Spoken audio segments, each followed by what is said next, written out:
Friends, this is lucky from Maxbhi.com। Friends, क्या आपके Infinix S3X का डिस्प्ले कॉम्बो फोल्डर डैमेज हो गया है? Worried of high repair cost of your smartphone?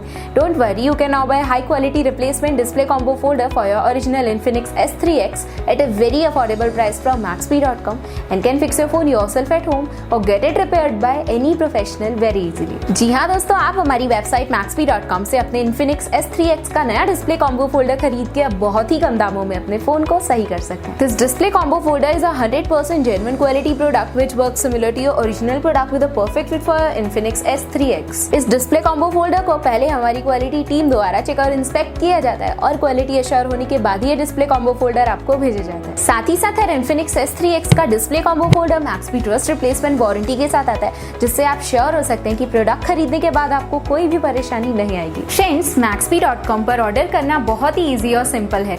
हमारी वेबसाइट Maxbhi.com पर अपने प्रोडक्ट को सर्च करें और प्रोडक्ट पेज पर जाकर बाय नाउ पर क्लिक करें। अपना नाम, मोबाइल एड्रेस फिल करें और ऑर्डर पर क्लिक करें। ऑर्डर क्लिक करने के बाद आप हमारे सुपर सिक्योर पेमेंट पेज पर आ जाएंगे, जहां आप ऑलमोस्ट हर तरह से पेमेंट कर सकते हैं, जैसे कि यूपीआई, नेट बैंकिंग, क्रेडिट और debit cards, wallets etcetera. Once your payment is done and your order is processed, it will be safely packed and dispatched within 1 or 2 days। और हाँ गाइस, शिपिंग बिल्कुल free है, so you just have to pay for the product and nothing else. आपके order की सारी updates और tracking details regularly आपको आपके ईमेल और फोन पर भेजी जाएगी, जिससे आप अपने ऑर्डर का स्टेटस जान सकते हैं। Maxbhi.com पिछले 6 सालों में अपने हजारों हैप्पी कस्टमर्स को फोन पार्ट्स डिलीवर कर चुका है और ये गिनती डेली बढ़ रही है। सो वेट मत करिए, अभी ऑर्डर करें और चल रहे special cashback and heavy discounts का फायदा उठा के अपने फोन में लगवाएं बेहतर क्वालिटी पार्ट्स, वो भी कम दामों में।